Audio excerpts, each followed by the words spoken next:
ولا يرد من سأله ولا يقطع من وصله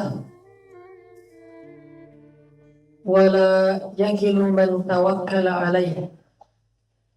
أشهد أن لا إله إلا الله وحده لا شريك له وأشهد أن محمدا عبده ورسوله لا نبي بعده. نحمد الله تعالى وهو المحمود وهو للحمد أهل ونشكره وهو المشكور وهو للشكر أهل.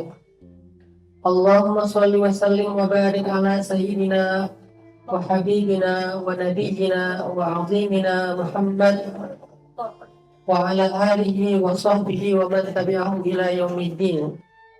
رب اشرح لي صدري ويسر لي أمري واحلل عقدة من لساني يفقه قولي. قال الله تعالى في القرآن الكريم: أعوذ بالله من الشيطان الرجيم بسم الله الرحمن الرحيم.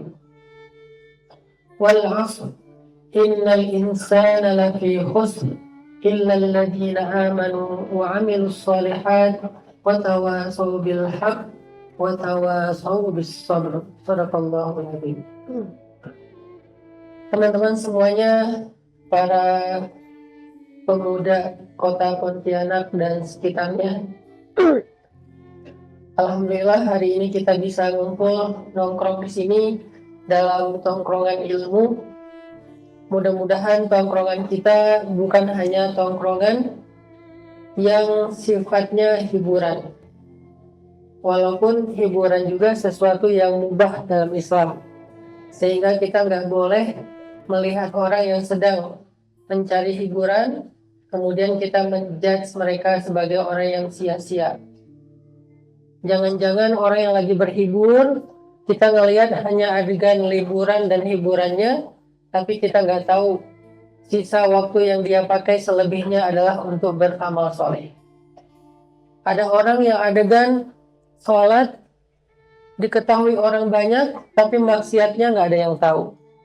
Ada orang yang adegannya ibadah, sholat, beramal soleh, bantu orang, hampir nggak ada yang tahu, tapi ketika sesekali dia silap, lupa, nggak sengaja berbuat kesalahan, diketahui orang banyak, sehingga orang langsung menjudge dia sebagai orang yang tercela. Padahal bisa jadi celanya dia sedikit, cuman diketahui orang banyak sebagai ujian. Sedangkan ada yang lain celanya banyak, kebaikannya sedikit, tapi kebaikan yang sedikit itu diketahui orang banyak juga sebagai ujian. Jadi kita nggak bisa menjudge orang ketika misalnya nggak duduk dalam tongkrongan ilmu, nggak duduk dalam majelis ilmu, berarti hidupnya sia-sia, nggak bisa.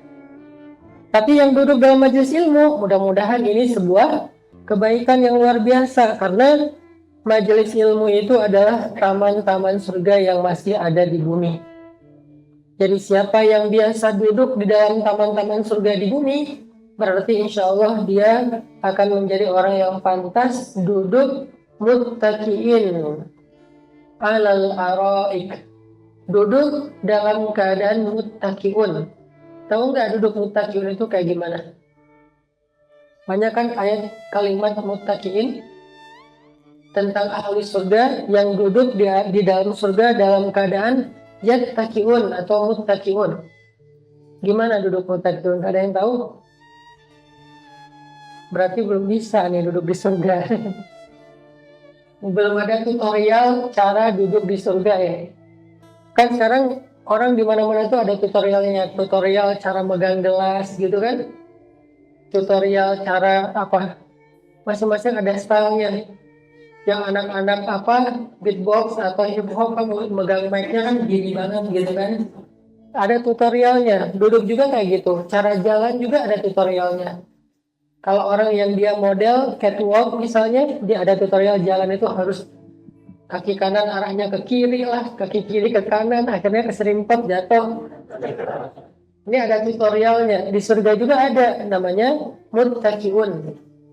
Muttaqiun itu duduk, kalau cowok dia setengah berbaring, jadi siku kirinya ditaruh di sofa, kemudian kedua kakinya diangkat, kaki kanannya itu ditekuk ke atas, kemudian dia taruh kayak gini. Itu namanya muttaqiun.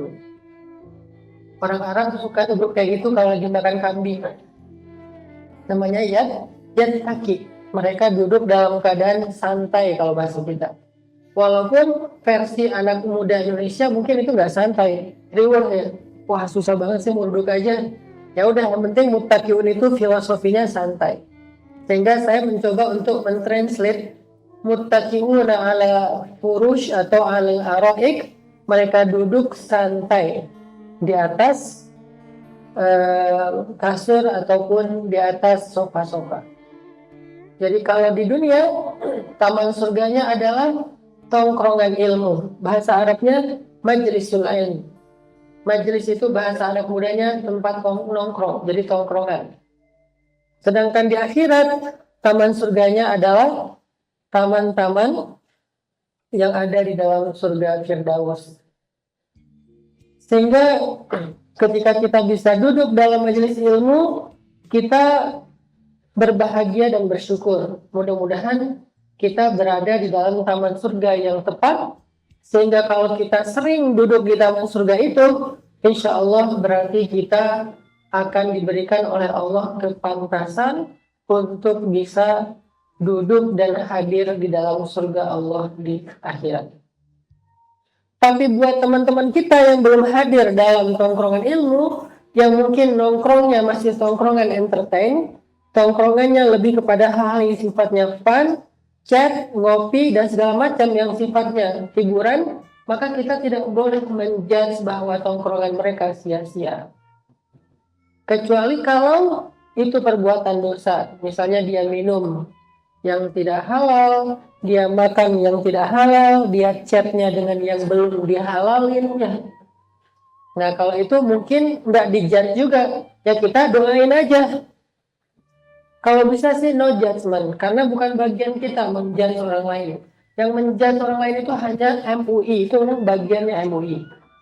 Kalau MUI menjudge, kita nggak boleh baper, nggak boleh bete, karena emang tugasnya majelis ulama itu mengeluarkan sebuah fatwa hukum halal dan haram.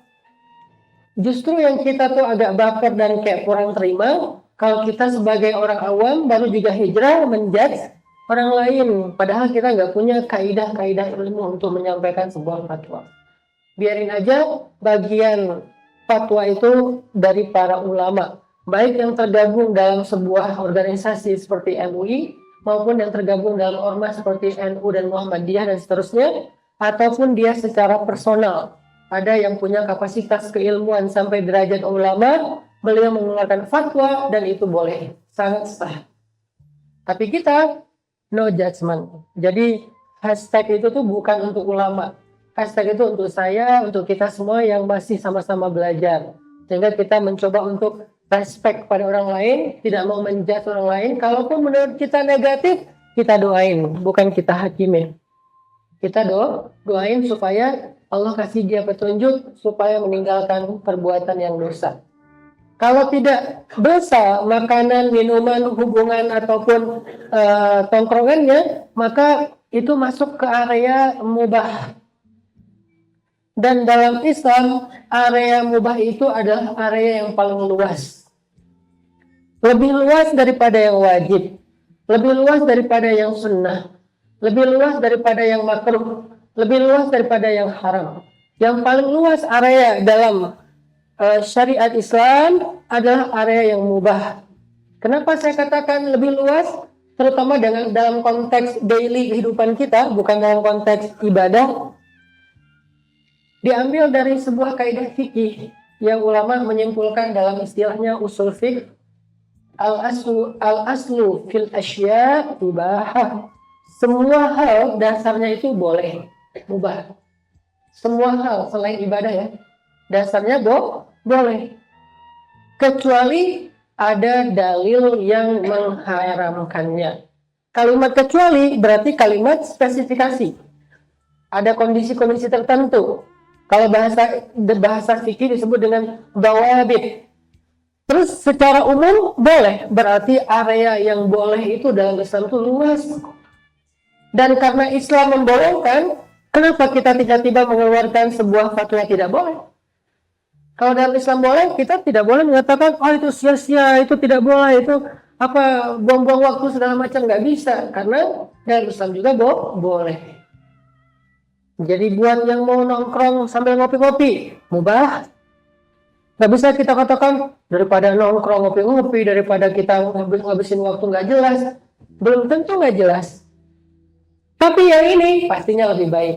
Jadi itu sesuatu yang boleh, tapi ini lebih baik, ini lebih aman nih statement kayak gini. Narasi kayak gini tuh kalau bisa jadi template berpikir kita bahwa yang itu boleh, yang ini lebih baik. Bukan yang ini baik, yang itu buruk. Bukan, jangan dibenturin.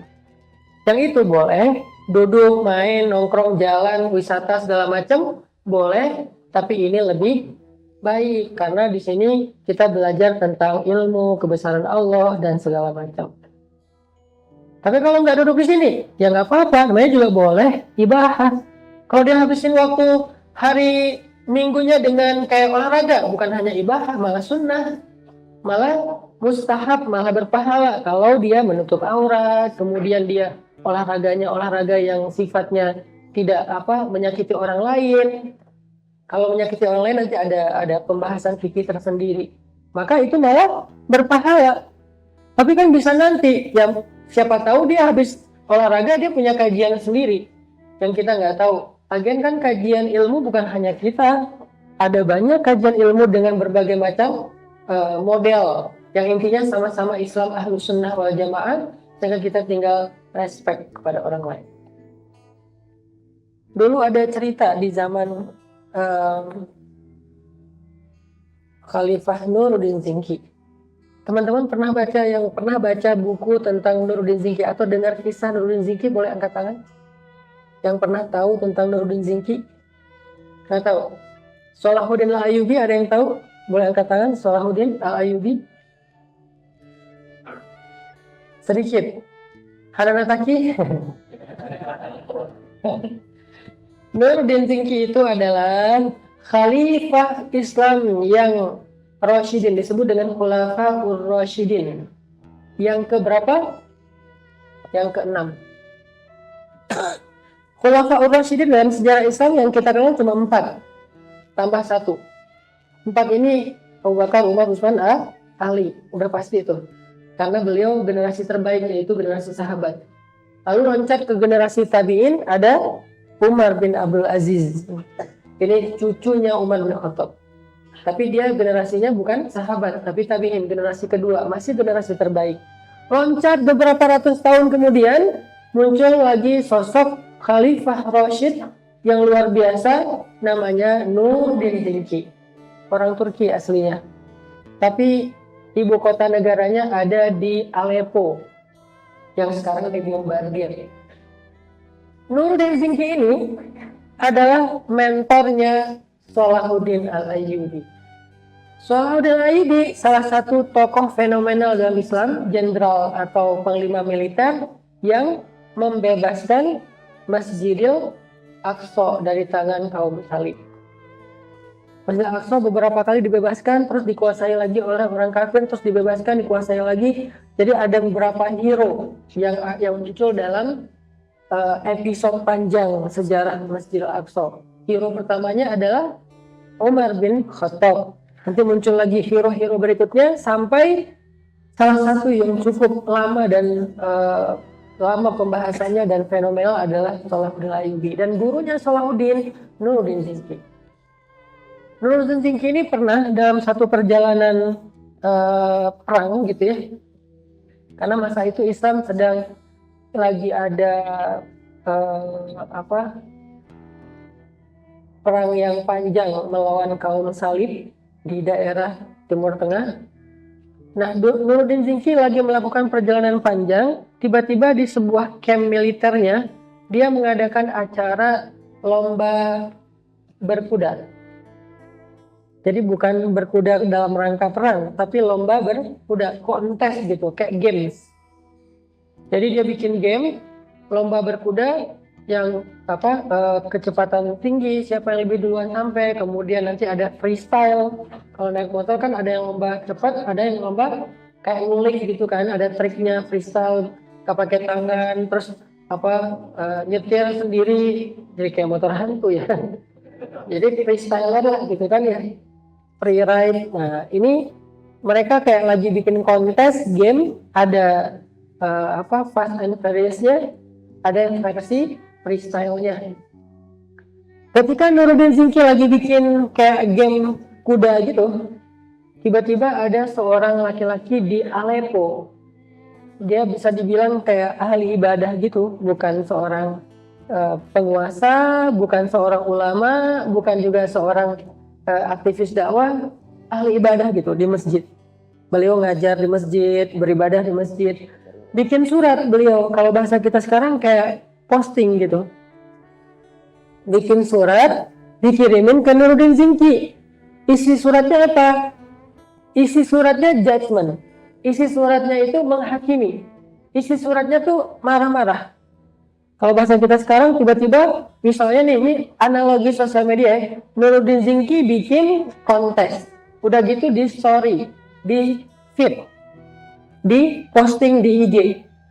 Tiba-tiba dia komen. Nah, orang ini kok komen, siapa orang ini? Ahli ibadah. Siapa orang ini? Ahli yang mengajarkan ilmu di masjid. Beliau komen di postingan Nuruddin_Zinki. Lagi posting apa nih? Lagi posting main. Kan banyak main, banyak manfaat itu kan. Lagi posting main, lagi posting kayak konten, lagi posting ada event gitu. Eventnya bentuknya lebih ke entertain. Komen dia, komennya panjang lah gitu, di scroll aja nggak beres-beres, panjang banget komennya. Dalam bahasa sekarang, kalau dulu bentuknya surat dikirimin. Nah isi komen ya dia bilang, ya Nuruddin, wahai Nuruddin, ittaqillah. Sering kan orang sekarang dikit-dikit ittaqillah gitu kan ya, karena dianggap kita ini kayak nggak bertakwa banget gitu, kayak nggak ngerti banget tentang hal haram. Ittaqillah kata dia, takutlah kamu kepada Allah dari perbuatan yang sia-sia. Ini semuanya mubazir, waktu segala macam, nggak ada gunanya, nggak ada manfaatnya, tidak mengandung zikir segala. Wah panjang banget tuh semuanya. Ujung-ujungnya kamu telah mencampakkan dirimu dan pasukanmu ke dalam api neraka. Ngeri ya, ini komen pro banget nih. Jadi kamu sudah mencampakkan dirimu dan pasukanmu ke dalam api neraka gara-gara bikin game, gara-gara bikin event yang sifatnya entertain, bukannya sholat, bukannya zikir, bukannya apa, tapi malah berhibur. Orang rame, wah bener nih Nuruddin Zinki ini udah melenceng dari syariat. Nuruddin yang sekarang udah beda dengan Nuruddin yang dulu, gitu kan ya. Dia udah nggak sama lagi. Kan suka kadang-kadang kita mendengar ada cerita tentang seorang ustadz yang beliau punya strategi apa, kemudian kita sebagai jamaah mengatakan ustadznya udah beda, udah nggak kayak dulu. Ini kekecewaan yang sifatnya spontan. Lalu ketika dia dipublish, jadilah kekecewaan berjamaah. Semua orang kecewa sama Nuruddin Zinki. Akhirnya karena ini udah jadi kayak semacam bulian di sosial media, jadi fitnah, jadi hoax, jadi repostnya kemana-mana. Ternyata komen tadi di capture terus di repost lagi, rame lagi di Twitter jadi trending, di Line jadi trending kalau bahasa sekarang. Karena dua aplikasi ini yang biasanya bikin trending topik. Kalau di sosial media yang sifatnya Instagram, dia bukan bikin trending, dia bikinnya branding.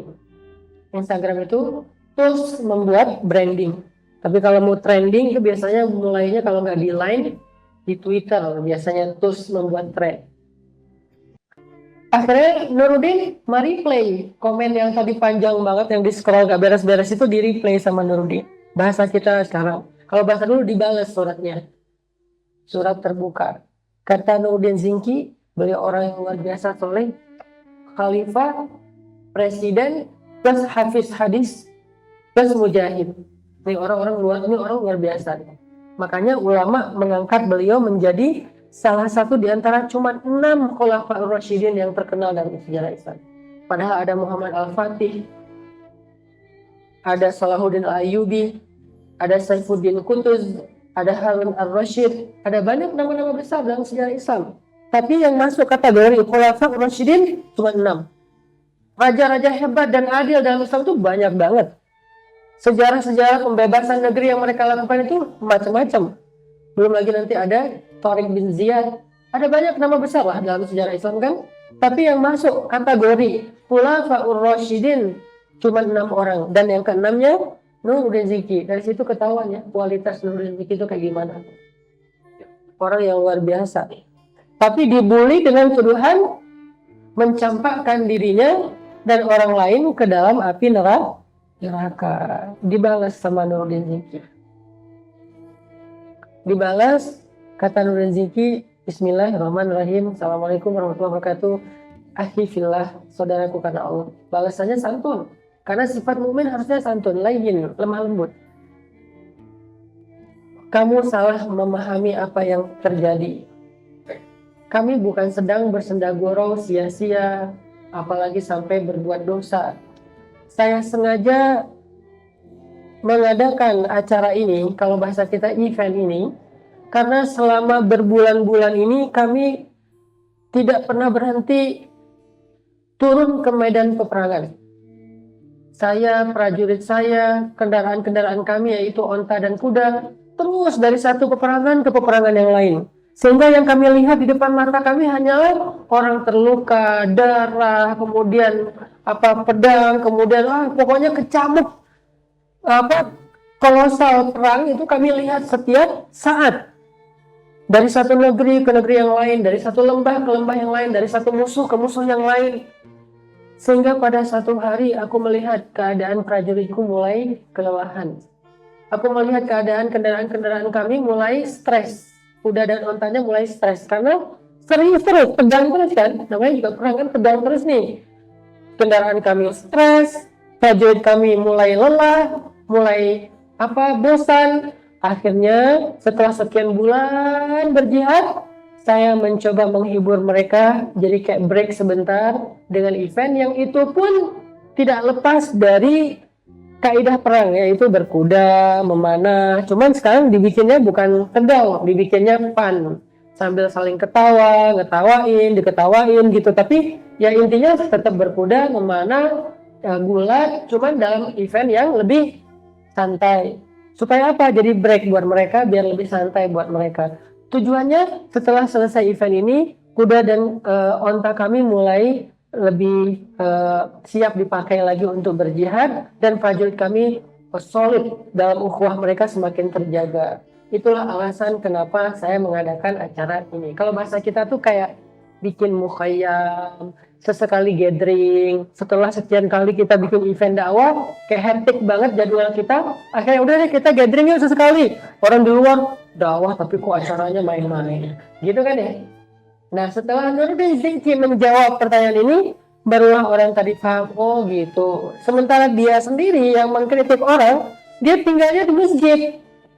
Santai, tidurnya teratur, makan teratur, tilawah teratur, ibadah teratur, nggak pernah melihat sesuatu yang mengerikan, nggak pernah melihat orang tangannya keputus, nggak pernah melihat orang yang kepalanya kayak gitu kondisi peperangan, nggak pernah melihat darah, nggak pernah melihat kesusahan, orang menjerit kesakitan, orang yang nazak atau sakaratul maut. Nggak, dia di masjid duduk ngajar kayak gini kan enak nih, santai. Udah beres ngajar, ibadah lagi, sholat, itikaf, tilawah, besok ngajar lagi. Jadi wajar lah kalau dia berpikir bahwa itu sia-sia, karena buat dia sebetulnya hidupnya udah penuh dengan rehat. Sedangkan Nuruddin Ziki hidupnya rush terus, hektik terus, dengan dalam keadaan tegang terus. Baru dia kemudian paham. Ini pelajaran teman-teman buat kita, supaya kita no judgment tadi. Jangan mudah menghakimi orang lain, karena tidak selalu yang kita lihat tentang seseorang itu angle kita adalah angle yang paling mewakili keadaan sebenarnya. Belum tentu. Bisa jadi angle kita kebalikan dari apa yang terjadi. Kayak tadi, yang terjadi dianggap sia-sia, mencampakkan diri ke neraka, ternyata justru itu break untuk bisa lebih semangat lagi dalam beramal saleh. Karena sifat dari manusia itu gampang bosan. Sehingga ketika sebelum turun surat Yusuf itu juga adegannya asbabun nuzulnya gara-gara bosan tuh. Teman-teman kalau baca Al-Quran, coba baca asbabun nuzulnya. Surat Yusuf. Surat Yusuf itu kan turun gara-gara request sahabat pengen ayat yang sifatnya story. Selama ini yang turun ayatnya kalau nggak perintah larangan. Jadi lama-lama mereka ngerasa malal itu bosan kalau bahasa Indonesianya. Ya Rasulullah, ada nggak ya ayat? Walaupun mereka nggak ngomong kami bosan, nggak. Karena kayak nggak pantas gitu ngomongin bosan kepada Al-Quran. Tapi rasanya emang bosan. Ya Rasulullah, apakah ada di Al-Quran ayat yang isinya cerita-cerita? Karena kalau baca kitab orang Yahudi, itu banyak cerita. Namanya Israiliyat, berita-berita yang sifatnya mitos. Tapi mitos itu kayak, walaupun fiktif, tapi seru gitu kan. Sama kayak Disney kan fiktif, tapi seru. Marvel, fiktif, tapi seru. 4 jam, gak berkedip. Walaupun fiktif, tapi seru gitu. Nah, itu orang Israiliyat. Orang Israel itu Bani Israel.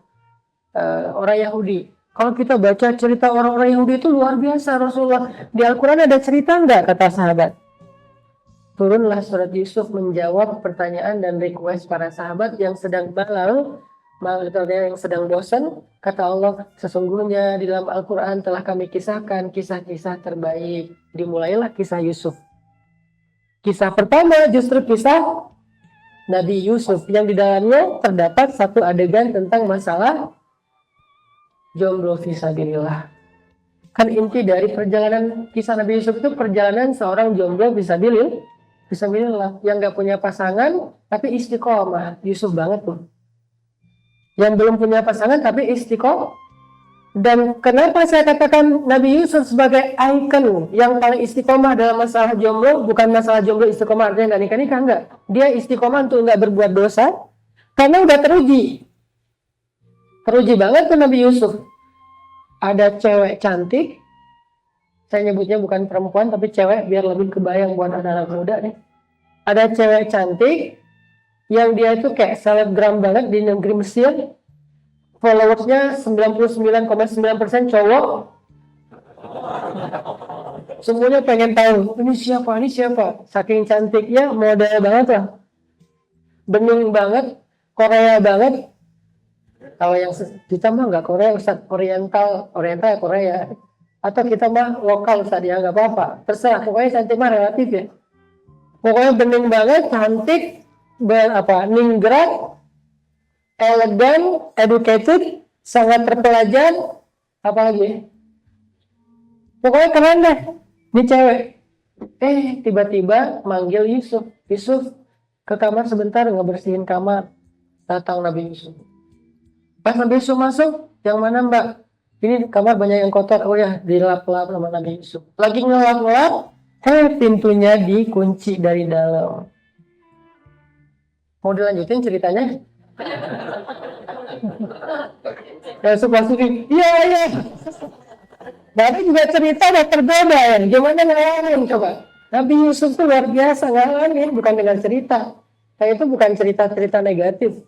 Kisah nyata, cuman bahasa Al-Quran memang elegan banget sih. Al-Quran nggak mau nyampein adegannya secara vulgar, kemudian ada adegan A, B, C, enggak. Cukup bahasa elegan aja, mewakili. Dikunci pintunya dari dalam, si ceweknya kemudian kalau bahasa Al-Quran itu menggoda. Tapi nggak usah diperjelas ini kayak gimana. Apanya Ustaz? Gimana ini Ustaz? Ini kepo banget sih. Tapi nggak apa-apa kan Ustaz. Mending kita kepo Al-Quran daripada kepoin mantan. Itulah. Akhirnya si ceweknya menggoda Yusuf dengan kecantikannya, dengan suaranya. Kadang-kadang kita nelfon operator aja, baru diangkat, kita udah salah tingkah. Aduh, tadi saya mau ngomong apa ya? Nggak jadi Mbak. Baru cuma operator nih suaranya keren, tingkahnya keren, orangnya keren, kedudukannya keren. Ditutup pintunya, artinya nggak ada yang lihat. Dan mereka kamarnya nggak pakai CCTV, nggak ada kamera tersembunyi. Benar-benar berdua.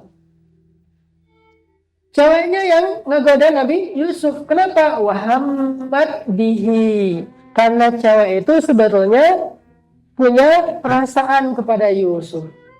Bergairah kepada Yusuf. Ya siapa yang enggak? Yusuf. Kalau selain Yusuf mungkin cewek itu biasa aja, siapa sih, udah beres loh, ya lama-lama kamu mandi nih, oh ya Pak, beres, tutup aja pergi. Kalau Yusuf, siapa yang gak tertarik? Jangankan cewek ini nih, cewek-cewek lain yang nanti ngegosipin dia lambe turahnya zaman Nabi Yusuf. Kan zaman itu gak ada lambe turah kan ya? Siapa lambe turah? Cewek-cewek di pasar, itu lambe turahnya.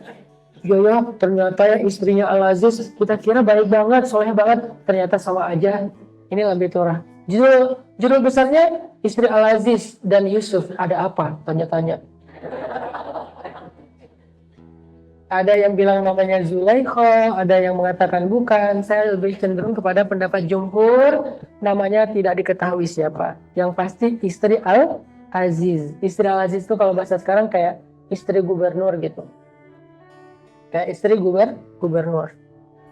Akhirnya si cewek-cewek yang lambe turah tadi aja, itu kan kayak ngomongin istri Al-Aziz mah apa segala macam lah.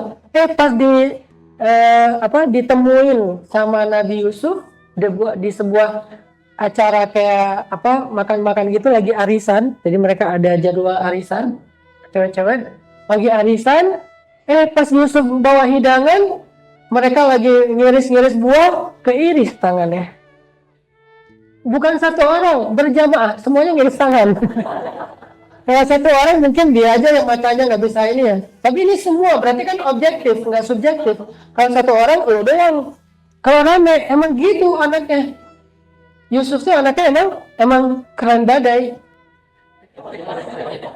Jadi mereka pada tadi kan buah, ada apel, ada semangka, ada pakai pisau biasa lah, pisau yang kayak sendok.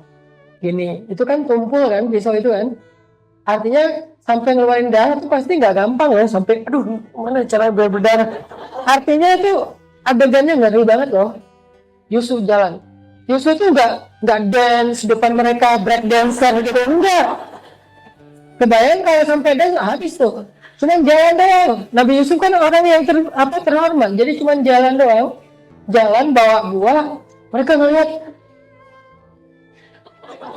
ngiris tangan sampai calangap teh mangap, calangap bahasa Bandung, mangap gitu kan, begitu.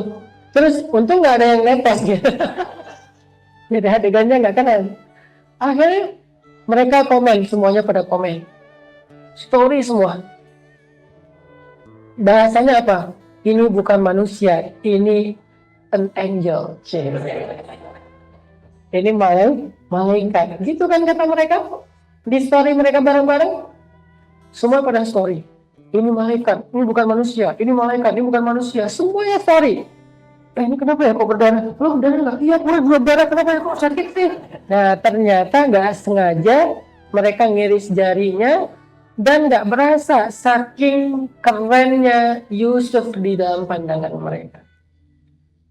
Jadi kebayang gimana gairahnya cewek tadi kepada Yusuf. Ini cuma ngelihat rame-rame sampai ngiris tangan. Itu di kamar cuma berdua. Kebayang ya? Gimana seorang cewek itu gairah banget kepada Yusuf. Digoda Yusuf sampai akhirnya Yusuf pun hampir tergoda. Kenapa saya bilang hampir tergoda? Karena teks ayatnya wahammat bihi wahamma biha. Cewek itu bergairah kepada Yusuf, Yusuf pun tertarik kepada dia. Jadi sama-sama tertarik. Kenapa? Karena cewek ini juga cewek cantik. Bisa dibilang kayak tercantik nomor 1 di Kairo, di Mesir waktu itu. Kalau kita bisa bilang kayak Miss Mesir lah. Miss Egypt. Yang tercantik, udah 3 tahun berturut-turut dia yang dapat Miss Egypt. Tercantik, udah ideal banget. Sehingga Yusuf wahamma biha, tertarik kepadanya. Laula, kalau bukan karena melihat burhan tentang tanda-tanda kebesaran Allah SWT. Artinya Yusuf itu normal. Kalau nggak tertarik, kemudian nggak jadi ada adegan apa-apa, ya emang nggak normal. Ini normal. Kita tidak berteladan kepada yang tidak normal. Kita meneladani sosok yang normal. Beliau itu laki-laki yang normal, tertarik kepada perempuan. Tapi kok bisa jaga diri? Nah, ini yang kerennya nih. Kalau nggak tertarik pada perempuan jaga diri, ya itu nggak keren. Dia justru risih kalau duduk di antara cowok-cowok. Gitu. Saya kalau duduk di antara cowok, Ustadz ya, kenapa ya nggak ngerasa kayak risih? Nah ini nggak normal nih. Cowok duduk di antara cowok risih, nggak normal kan? Kalau cowok duduk di antara cewek risih, itu normal. Nah, Yusuf tertarik kepada perempuan itu, tapi dia bisa jaga diri, itu baru keren. Kalau nggak tertarik bisa jaga diri, itu nggak ada challenge-nya, nggak ada tantangan. Sehingga saya mengatakan Nabi Yusuf alaihissalam adalah salah satu legend lah di antara jomblo fisabilillah selain Nabi Yahya alaihissalam. Yahya juga kayak gitu. Disukain sama anak raja, dicaper-caperin sama anak raja. Kalau bahasa kita setiap posting dia jadi first like, first comment gitu kan ya. Caper banget. Ustaz kalau first like dapat apa? First comment dapat apa? Kayak gitu. Dia terus aja first like, first comment nih cewek. Kirimin hadiah ulang tahun, happy birthday gitu. Apalagi, caper banget. Nabi Yahya biasa aja. Sampai akhirnya dia nggak bisa caper-caperan secara bahasa kode. Sekarang dia vulgar. Ya, kamu mau nggak jadi suami aku? Gitu ceweknya ngomong. Karena udah nggak tahan lagi dengan bahasa kode caper-caperan. Sekarang kamu mau nggak jadi suami aku? Kamu kenal aku kan? Akhirnya Nabi Yahya diam aja.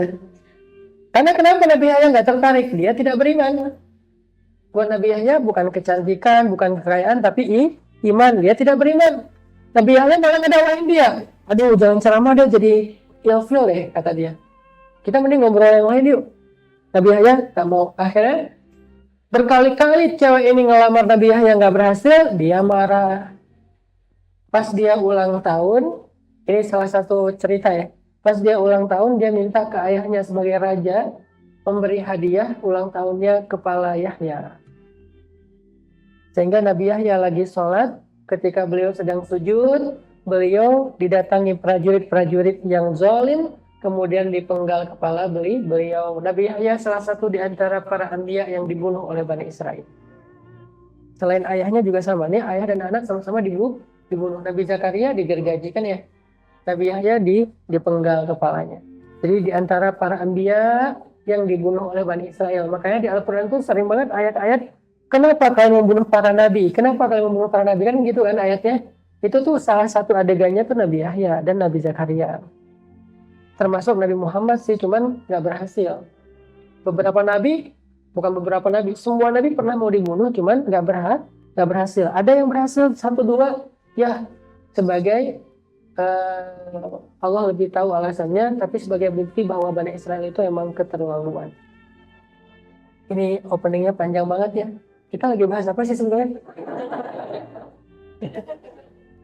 Tapi insya Allah tetap arahnya adalah moral of the story dari semua pembahasan saya nggak jelas tadi adalah kita berada di sebuah tempat yang insya Allah kita dapat manfaat di sini. Kayak tadi saya cerita Nuruddin Zinki, kita dapat wawasan, dan wawasan itu bisa membangun pola pikir. Karena anak muda juga harus punya mindset yang jelas. Jangan sampai mindset kita itu ditarbiyah oleh televisi. Kan sekarang banyak orang yang ikut tarbiyah televisi itu sehari berapa jam ya? Nonton berita, tapi beritanya bohong. Saya pernah istilahnya ya? Kalau tangkap basah istilahnya apa sih? Mergok. Bahasa yang gak enak juga sih sebetulnya. Ya gitu lah pokoknya. Saya pernah kayak ngedapetin, lebih halusnya ngedapetin. Saya pernah ngedapetin 2 berita di TV, salah satu di antara TV yang ada di kita, itu tuh bohong banget. Jelas-jelas bohong. Kenapa? 1, berita tentang demo di Suriah. Jadi ditulis di situ judulnya gini, karena mungkin bahasa Arab kali ya. Tapi kan mereka punya translator.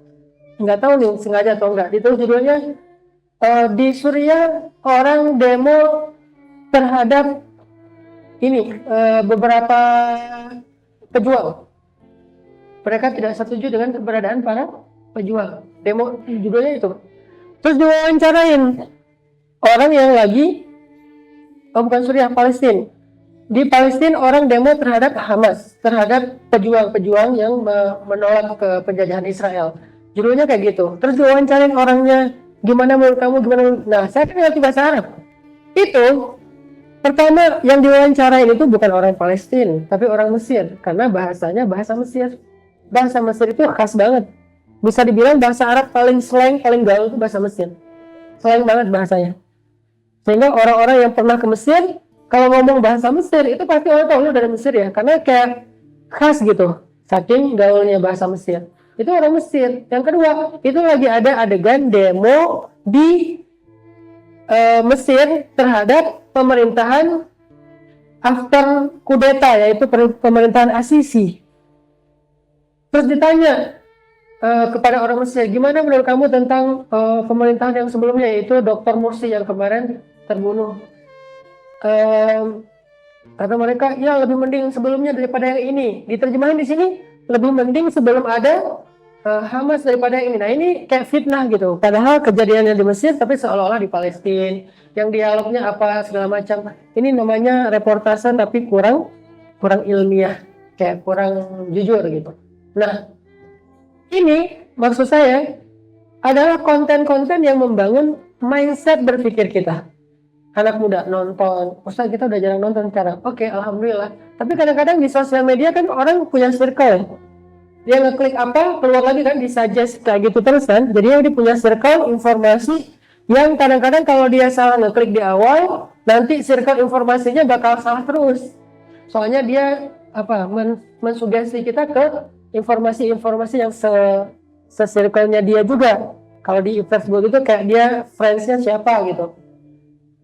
Sehingga kita perlu membangun pola pikir anak muda yang independen, yang insya Allah berlandaskan sejarah Islam. Salah satunya kayak tadi, moral of the story-nya jangan menjudge orang lain. Ya, bisa jadi apa yang kita lihat kebalikan dari apa yang terjadi. Nah ini kayak gini-gini sejarahnya membangun mindset, pola pikir kita dalam menilai sesuatu. Yang kedua, cerita Nabi Yusuf tadi itu. Cerita Nabi Yusuf nanti juga ada hubungannya dengan tema kita. Cerita Nabi Yusuf, saya mengangkat sisi kerennya Nabi Yusuf secara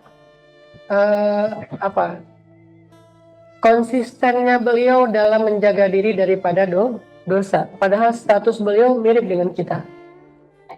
Sama-sama jomblo, insya Allah fisabilillah. Godaannya banyak. Kalau Nabi Yusuf godaannya tuh langsung. Kalau kita kadang-kadang godaannya cuma lewat sosial media ya. Ada yang nomor nyasar, ada yang salah sambung, ada yang sekedar mungkin postingannya vulgar, terus kalau nggak diklik kayak sayang gitu, kalau diklik kayak takut, dosa, gimana ya caranya, aduh gimana nih, nggak jadi mau ngeklik sekali nanti dia disuggest lagi yang kayak gitu.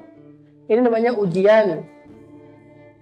Ada yang ngajak kita karaokean, semule apa ya, ini ujian. Kalau mau semule mending semule sholawatan, boleh lah, atau setelah hafalan Al-Quran kalau perlu. Ayo kita semua setelah hafalan kayak murojaah gitu, alif lam mim. Terus yang sebelah sana cowok juga, dzalikal kitabul la raiba fihi hudal lil muttaqin alladzina yu'minuna bil ghaib wa yuqimunas shalah. Itu kan kayak murojaah ya. Tapi kalau semula dangdutan, saya pikir kayak gimana ya, mending dangdutan bareng pasangan halal aja kalau genrenya dangdut. Tapi kalau genrenya jazz atau pop atau indie gitu, ya mangga aja. Yang penting jangan sampai jadi fitnah. Nah ini Yusuf digodanya tuh lebih dahsyat daripada kita, tapi bisa tahan. Terus gimana dengan kita yang insya Allah lagi kita berusaha menjadi jomblo fisabilillah? Itu artinya bukan jomblo selamanya, tapi semasa jomblo dia fisabilillah, tetap di jalan Allah. Itu alasan saya pakai kalimat Jovisa 5 tahun yang lalu. Maksud Jovisa itu nggak apa-apa jadi jomblo, tapi tetap fisabilillah ya gitu. Jangan fisabilillah hawa, di jalan hawa nafsu, tapi di jalan Allah. Oke, kita sekarang lanjut ke tema. Tema kita apa? Saya nggak enak mau baca yang tema ini teh. Apa temanya? Masa sih? Oh, benar ini. Ada dua kan? Nggak direstui atau Asmaul Husna? Dasar.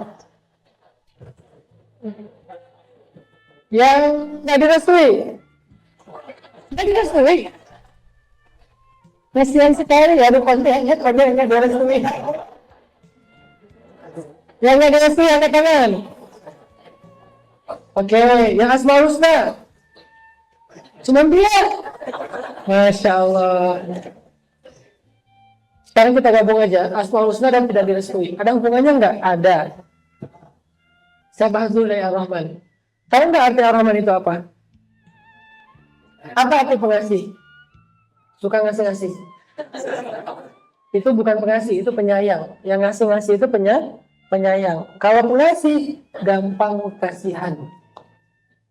Kalau pengasih itu artinya gampang kasihan. Pengasih itu kasihan banget.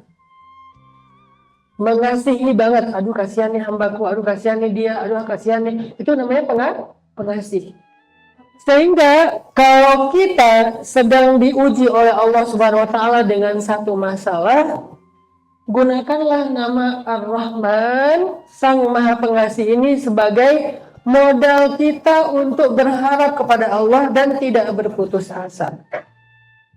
Misalnya nggak direstui, kasihan nggak tuh? Kita aja bilang kasihan, apalagi Allah. Udah lama curhatnya dengan kita, tapi jadiannya sama yang lain, kasihan nggak? Allah lebih kasihan lagi tuh, curhatnya ke kita, jadiannya sama yang lain. Kitanya yang kasihan, Allah lebih kasihan lagi. Ya hambaku, kamu kasihan banget sih. Dicurhatin tapi nggak jadi, nggak jelas statusnya. Apalagi ditikung sama teman kos-kosan. Kasihan nggak tuh? Kasihan. Diputusin dan jelas alasannya. Kasihan nggak? Kasihan. Diajak balikan tapi dia udah jadian sama yang lain. Kasihan. Jadi semua ini adalah kondisi-kondisi yang bikin kita aja kasihan, apalagi Allah yang Maha Pengasih. Jadi saya bukan lagi ngebahas bab tentang cinta-cintaan, itu cuman kayak sekedar contoh ya. Jadi kalau Ustadz Hanan membahas masalah cinta, itu cuma contoh. Karena ini erat banget hubungannya dengan kehidupan anak muda. Lagian ini juga jadi salah satu masalah utama anak muda. Saya pernah ngerasain soalnya. Ustadz pernah putus cinta. Nggak putus karena nggak nyambung-nyambung. Jadi maksudnya kayak baper nggak jelas. Terus kita kegeeran sendiri, padahal nggak ada apa-apa. Kan yang paling sakit gitu ya. Kegeeran banget, padahal nggak ada apa-apa. Pas kita tahu ternyata nggak ada apa-apa, kita kayak nggak bisa menerima kenyataan. Saya mimpi ya. Nah, itu kan berat banget kan. Jadi mending kita kayak benar-benar lagi mimpi, nggak apa-apa deh ini mimpi, dan saya rela mimpinya lama, tapi benar-benar mimpi. Pas tahu, lu cubit gua, tanda cara lama. Cubit, aduh sakit, berarti nggak mimpi? Enggak, berarti benar gua kegeeran. Iya, itu tuh bisa cari tawon. Mana tawon tertinggi di Pontianak? Ngapain? Cuman pengen foto aja. Kirain mau loncat. Kalau loncat dari tebing masih keren. Kenapa? Kalau loncatnya di tebing itu ada olahraga namanya cliff dive. Cliff dive itu loncat dari tebing ke laut. Cuman yang paling pro itu yang baru diputusin. Biasanya loncatnya nggak muncul-muncul. Itu tuh pro. Kalau yang si bolang mungkin seukuran ini atap lah, sekitar 5 meter, 7 meter itu cliff dive. Tapi kalau yang udah pro di luar negeri itu sampai 20 meter, 30 meter tuh loncat dari tebing. Kalau loncat dari tower belum ada jenis olahraganya, belum dilegalkan ya. Kalau benerin tower oke lah. Ini gara-gara apa? Gara-gara kita kegeeran, kita kayak ngerasa udah harapannya udah dalam, kita udah udah nggak bisa ngeliat yang lain di dunia, kita cuma ada satu, cuman dia doang, yang lain bukan cewek, itu kan ya. Seolah-olah maksudnya kayak nggak tertarik, seolah yang lain cewek semua, saking nggak menarik, cuman dia doang cewek. Tapi kenyataan yang paling nggak bisa ditelan kayak apa, obat pahit dan gede susah ditelan, itu tuh ternyata dia tuh nganggap kita cuma teman biasa doang. Itu gimana ya? Kalau lagi kayak gitu mending azan aja deh. Karena azan orang yang lagi diputusin tuh lembut banget tuh. Jadi seolah-olah kayak, kenapa? Tapi bentuknya kayak manggil orang gitu. Kesini dong, dengerin curhat gua. Bukan manggil sholat, manggil curhat. Nah maksudnya kita aja kasihan sama orang, apalagi Allah lebih kasihan. Sehingga kalau Allah itu punya sifat kasihan, punya nama Ar-Rahman yang pengasih, maka kalau kita lagi ada masalah kayak gini, ngapain kita lari kepada yang lain? Ngapain kita lari kepada makhluk? Kenapa nggak lari aja kepada Allah? Kafiru ilallah. Larilah kalian kepada Allah. Aku lari ke Allah. Kemudian doaku. Nggak tahu film itu. Anak kemarin berarti. Film tahun 2000 soalnya. Ricci. Lari kepada Allah. Karena kenapa? Cuma lari kepada Allah yang nggak bikin kita kecewa. Kalian mau lari kemana aja pasti kecewa. Kecuali kalian lari kepada Allah, itu yang nggak akan kecewa. Apalagi lari ke netizen. Itu kecewanya tuh bukan kecewa lagi. Udah kita sakit jatuh ketimpa tembok. Saya pernah jatuh ketimpa tembok, makanya itu bukan peribahasa buat saya. Waktu masih kecil, namanya juga anak-anak ya, main kertas gambar ada nggak dulu? Pernah main kertas gambar? Sekarang mungkin mainnya di gadget, kertas gambar juga. Tapi kita dulu benar kertas gambar, dilemparin ke tembok kan, siapa yang dia kebuka berarti menang, yang ketutup kalah gitu kan ya. Terus ditekuk dulu. Mainan anak zaman dulu. Main kertas gambar di tembok orang. Nyangkut di atas. Yang punya saya lagi tuh, dan itu kayak apa? Kartu saya banget tuh. Biasanya kalau pakai itu menang terus. Dia nyangkut. Gambarnya apa gitu pokoknya, tapi kayak wah ini pegangan gua banget deh. Dan jarang-jarang saya keluarin, kalau lawannya yang berat baru saya keluarin sih. Kartu yang menang terus, gak pernah kalah gitu. Nyangkut dia di tembok, dipakein kayu-kayu gitu karena temboknya agak tinggi, nggak dapat. Akhirnya kita manjat. Namanya anak kecil kan. Teman saya duduk, saya naik ke atas dia, manjat ke atas. Nah pas sampai di atas dia nggak tahan, akhirnya dia jatuh kan. Nggak tahu saya waktu itu gendut atau enggak, dia jatuh nggak kuat. Akhirnya saya nyangkut di atas tembok orang tuh. Nyangkut, temboknya ternyata tembok yang udah rapuh. Jatuhlah saya dengan tembok-temboknya kena kaki. Kalau dibuka nih masih ada bekas visabili kertas gambar. Di jalan kertas dan gambar nih, bekas-bekas kayak luka lama lah gitu. Maksudnya itu tuh sama kayak luka dikasih barang. Jadi orang kalau curhatnya kepada ya ayyuhal netizen, karena netizen ini maha tahu maha benar, kayak tahu semuanya dan selalu harus benar, nggak boleh salah. Itulah netizen. Makanya jangan curhat ke netizen dalam bentuk bahasa postingan lah, story lah, PT lah, update status lah, broadcast apalagi. Jangan, curhat aja kepada Allah yang maha menjaga kerahasiaan berita. Yang kedua, maha tahu solusi terbaik buat kita. Karena kenapa? Karena Allah itu kasihan sama kita. Lebih daripada kasihannya kita kepada orang lain. Lebih daripada kasihannya seorang ibu kepada anaknya. Allah lebih pengasih. Karena Allah Ar-Rahman yang maha pengasih. Arti maha pengasih, gampang banget kasihan. Itu terjemahan paling sederhana untuk Ar-Rahman. Selama ini kan banyak orang membahas Ar-Rahman itu dari satu sisi. Bahwa yang disebut dengan Ar-Rahman, rahmatuhu wasi'ah. Rahmatnya luas, itu yang banyak dibahas kan. Tapi ada angle lain ternyata. Makanya saya kalau dakwah itu suka nyari angle yang nggak mainstream, tapi nggak keluar dari batasannya, sehingga orang-orang yang mungkin nganggap apaan sih kok aneh, apaan kok terjemahnya kayak gitu, karena mungkin dia nggak paham. Karena kita biasa dilatih di Al-Azhar di Mesir dulu cara berpikir yang out of the box, cara berpikir yang jangan sama, tapi jangan cari-cari masalah. Cuman kita harus melihat angle-angle yang banyak, karena pada dasarnya Islam, Al-Hadis, As-Sunnah, Al-Quran itu tuh mutiara. Dilihat dari angle mana aja tuh bercahaya. Nggak boleh kita membatasi satu angle, cuman ini doang kebenaran, padahal ada kebenaran versi yang lain selama yang dilihat masih objek yang sama, yaitu ayat dan hadis. Tapi kalau udah yang dilihat objek yang berbeda, itu udah beda nih. Kalau yang dilihat sama-sama ayat, sama-sama hadis, cuman beda angle ya. Satu angle-nya angle syariah, fikih.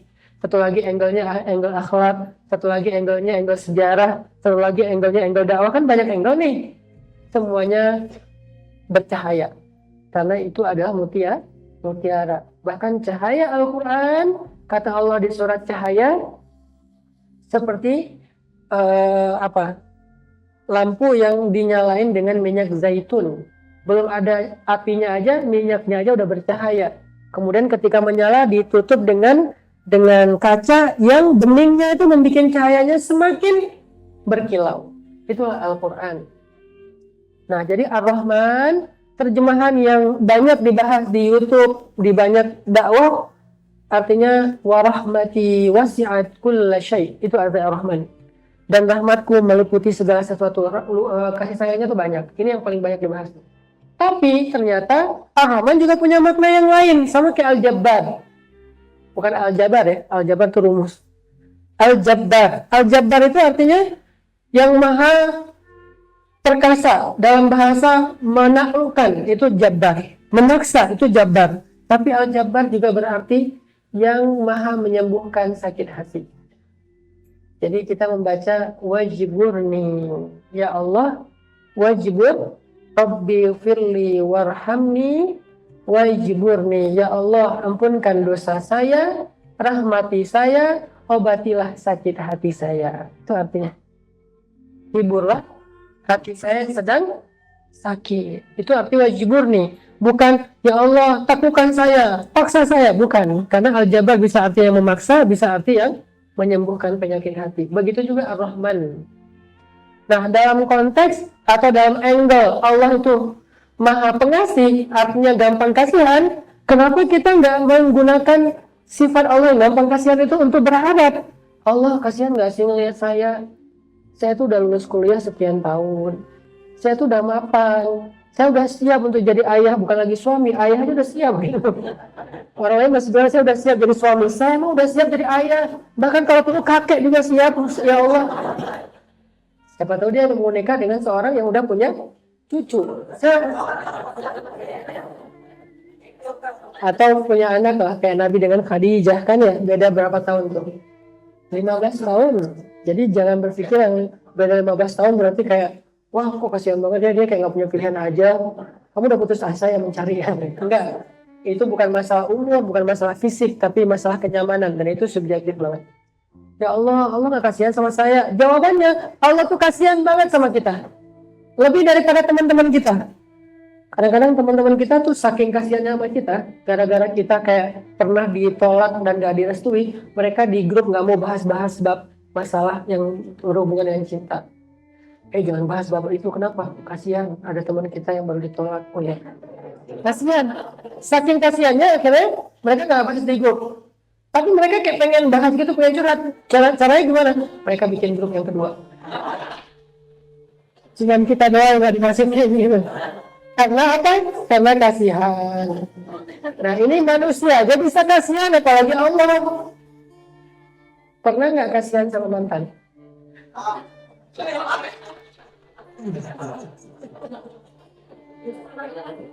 Atau jangan mantan lah. Kasihan kepada orang yang pernah nyakitin kita. Ya mantan. Enggak sih. Ada temen gitu ya, pernah kayak nyakitin kita, mengkhianati kita. Terus tiba-tiba dia kayak dapat masalah gitu, sakit atau apa. Tiba-tiba kita jadi kasihan sama dia gitu kan. Pas kita lagi kasihan sama dia, kira-kira dosa-dosa atau kesalahan dia tiba-tiba keingat atau lupa? Lupa. Kalau masih keingat itu bukan kasihan.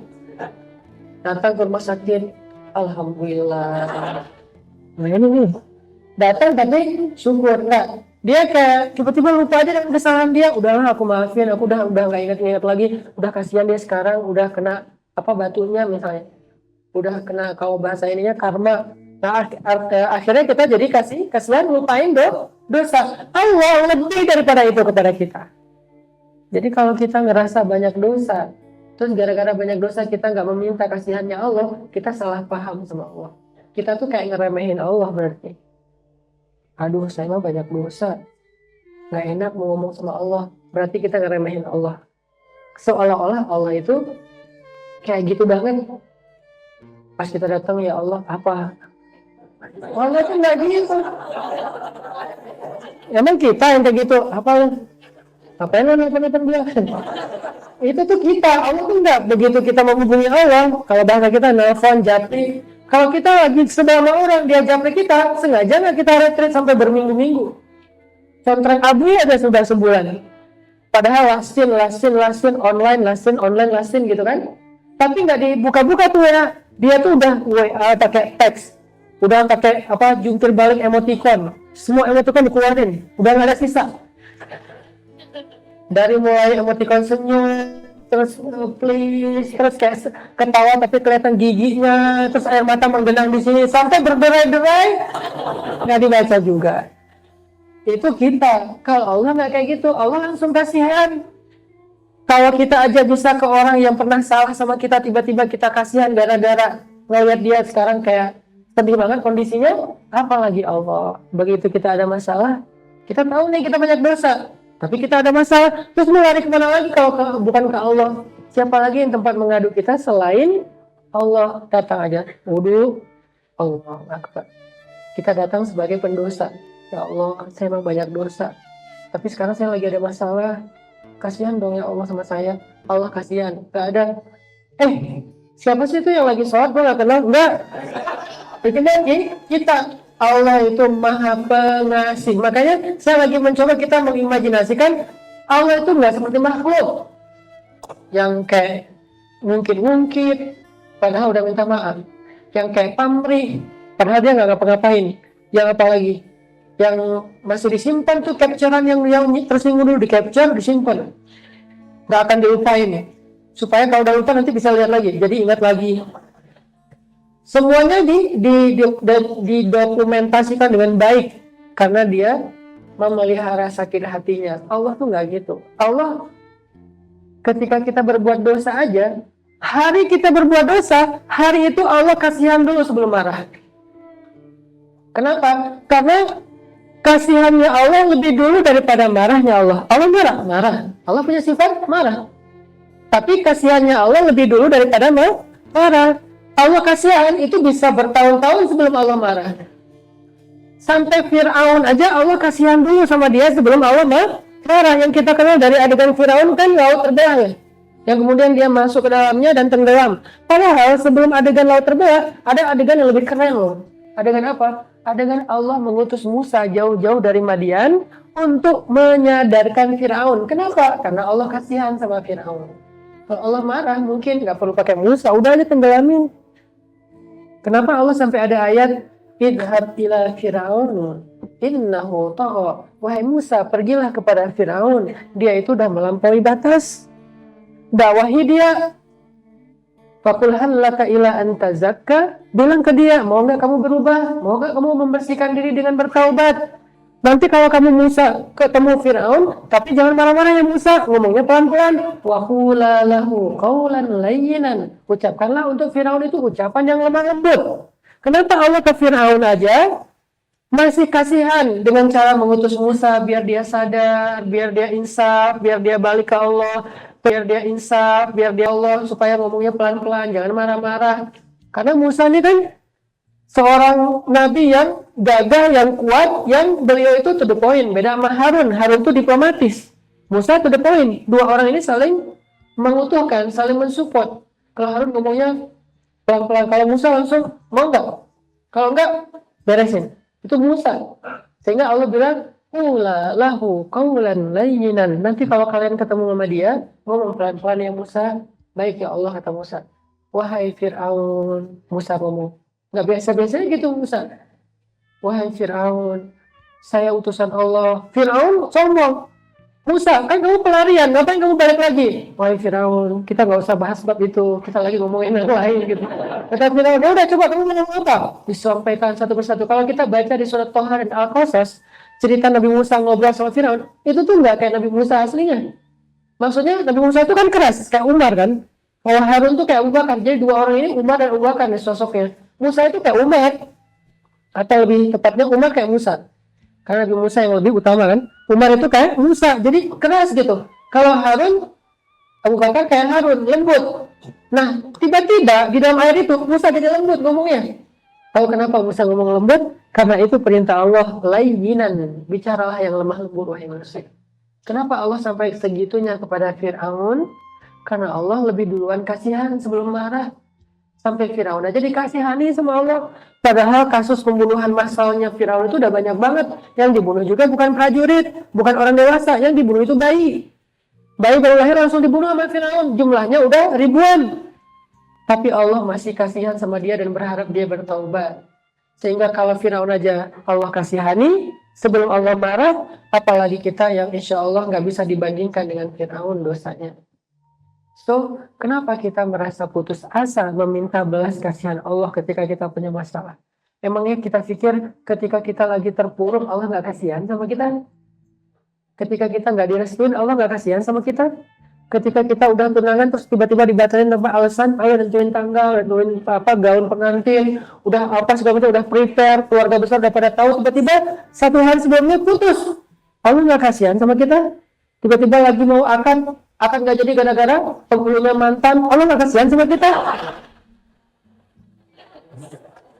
Ada Ustaz cerita kayak gitu, ya siapa tahu ada ya. Walaupun benar bisa jadi bukan penghulunya sih yang mantan, yang lebih seringnya itu saksi mantan. Saya terima nikahnya Fulan binti Fulan dengan mahar sekian dibayar tunai. Saksi? Enggak. Kenapa? Ya enggak aja. Masa enggak aja sih? Saksinya ditempel, jadi saksi. Ya ini nggak ketemu. Lagi. Saya terima udah 10 kali saksi. Kata saya enggak. Ini kamu punya apa sih? Maksudnya ada sama aku. Kacau ini adegan pernikahan kayak gini. Allah kasihan nggak? Kasihan. Kita aja yang nonton acara yang viral kayak gitu di YouTube atau di Instagram aja kasihan nih. Jangankan itu, ngeliat di Instagram viral mantan datang terus nyanyi lagu apa gitu di acara pengantinannya, itu aduh kasihan banget sih. Siapa yang kasihan? Pengantinnya dirusak sama si mantan. Ngapain juga dia datang? Udah nggak usah datang, ucapin aja lewat WA atau teks lah. Kalau mau datang pakai cadar. Kalau cowok ya udah pakai masker. Kalau dia mau buka muka juga ya udah datang santai aja kali, nggak usah lebay, nggak usah ngapain, datang hancurin panggung. Nah, ini kasihan orang yang punya hajat. Orang lagi bahagia kita ngerusak dengan lagu-lagu mellow. Kau hancurkan hatiku, hancurkan lagi. Wah, bahaya banget nih. Nah, Allah lebih kasihan daripada kita. Semua adegan-adegan yang pantas dikasihani yang pernah kita tahu dalam konteks kehidupan modern kita nih, Allah lebih daripada itu. Sehingga jangan berpikir kalau kita lagi ada masalah, Allah tuh kayak cuek, nggak peduli, nggak ada empatinya, nggak ada care-nya. Enggak, Allah itu Rahman. Care banget, empati banget, lebih empati daripada kita, pengertian banget, kasihan banget. Belum lagi nama-nama yang lain nanti ada Ar-Rauf, Ar-Rahman aja digandeng dengan Ar-Rahim, nggak cuma kasihan tapi nggak bisa ngapa-ngapain, itu Ar-Rahman doang tuh. Kasihan, aku sih kasihan tapi ngapain, gimana ya? Nah itu nih Ar-Rahman, tapi ayatnya seringnya Ar-Rahman Ar-Rahim, Bismillahirrahmanirrahim, Alhamdulillahirrabbilalamin, Ar-Rahman Ar-Rahim kan? Apa maksudnya? Allah tuh nggak cukup cuman kasihan, tapi Allah ngasih. Rahim artinya memberi. Rahman kasihan. Berarti Rahman dan Rahim setelah kasihan ngasih. Ngasih apa? Solusi, jalan keluar, pertolongan, kejutan. Jadi kalau udah kayak gitu, ngapain kita malah berkecil hati ketika kita dalam keadaan lemah? Emangnya kita sendiri nggak ada yang lihat? Emangnya kita sendiri nggak ada yang peduli? Emangnya kita sendiri nggak ada yang kasihan sama kita? Allah yang maha kasihan atau pengasih kepada kita. Ini konteks Ar-Rahman disatuin dengan judul yang lain gak direstui. Itu kayak tragedi gitu ya. Ada tragedi, ada solusi. Tragedinya bukan hanya soal masalah cinta-cintaan yang direstuin atau ditolak. Nanti ada tragedi-tragedi lain dalam kehidupan kita. Karena musibah itu kan macam-macam kan. Ada musibah fisik, ada musibah harta, ada musibah perasaan. Nah yang kita bahas tadi masuknya musibah perasaan. Kalau bahasa Al-Quran itu zulzilu, diguncang. Massadhumul ba'sa'i wad-dharra'i wa zulzilu.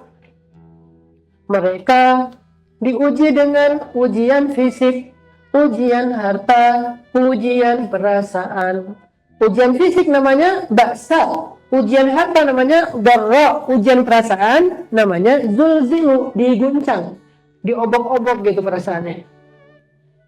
Nah, mungkin dari sisi zulzilu, perasaan, salah satu contoh yang paling tragis tuh yang tadi. Dekatnya sama kita, jadiannya sama yang lain. Itu paling tragis lah. Dan dramatis. Dan melankolis. Pokoknya berat lah itu mah. Tapi masih ada ujian harta, ujian fisik. Ujian fisik apa? Ujian fisik paling ringan, lelah. Pernah ngerasa capek tapi nggak ada hasil?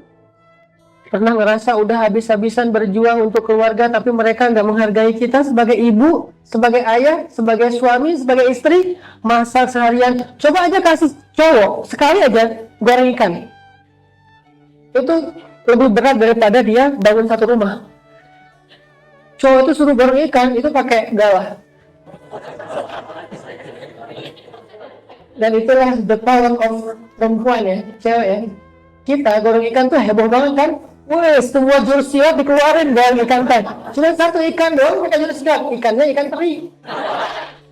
Tapi jurusnya semua sampai sangat hitam gara-gara goreng ikan. Cewek biasa aja. Lama kita gorengnya nggak masuk-masukin karena minyak yang panas makin panas kan makin nyiprat-nyiprat tuh. Datang cewek tanpa perisai. Kita kan perisai ininya tutup panci jadi perisai kan. Kayak Zoro. Tapi cewek dengan sederhananya dia datang dan dia udah siap kecipratan di tangannya, di jarinya, di tangannya, bahkan kadang-kadang di bagian mukanya, lehernya. Dia siap untuk apa? Untuk pas kita datang dihidangkan ikan goreng yang sudah hangus itu kepada kita. Hangus bukan karena cewek, karena kita duluan yang ngerjain. Coba dari awal buat sama cewek udah habis tuh. Tapi berhubung ada dua tangan yang pertama nggak jelas. Tangannya sih kekang, tapi takut minyak. Tangan kedua lembut, tapi dia berkorban. Nah, udah habis-habisan gitu. Nyiapin segala macam di rumah yang pertama bangun, istri. Terus yang masak, istri. Kemudian nyiapin untuk anak-anak pagi-pagi, yang cowoknya nyiapin kopi doang buat sendiri. Itu juga kalau dia rajin. Kalau enggak, disiapin juga sama istrinya. Yang ngopi nunggu jam dia kerja itu jam 7 baru keluar. Kalau cewek, jam kerjanya tuh bukan jam 7, jam 4. Sampai jam 10, jam 11 malam. Kita jam 7 sampai jam 4.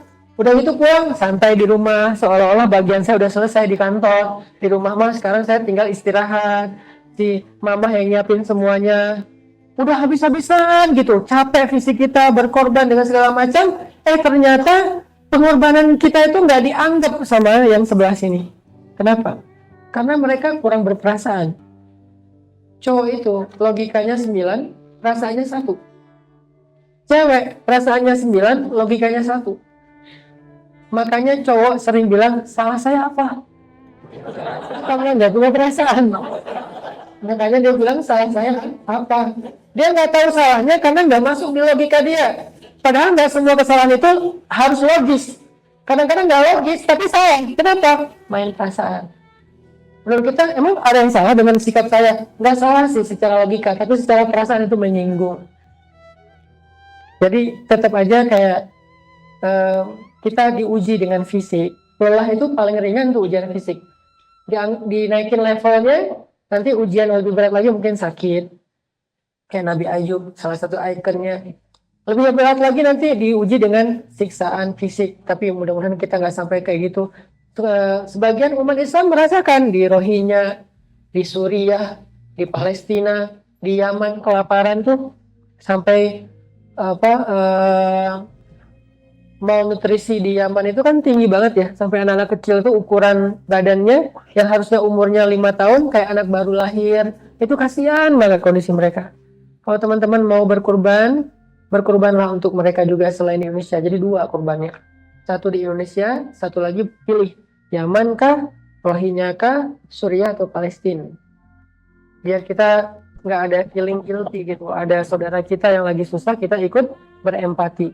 Dan kata Nabi apa? Irham man fil ard yarhamuka man fis sama. Kasihanilah, sayangilah, bisa dua-duanya nih, karena irham itu bisa rahman, bisa rahim.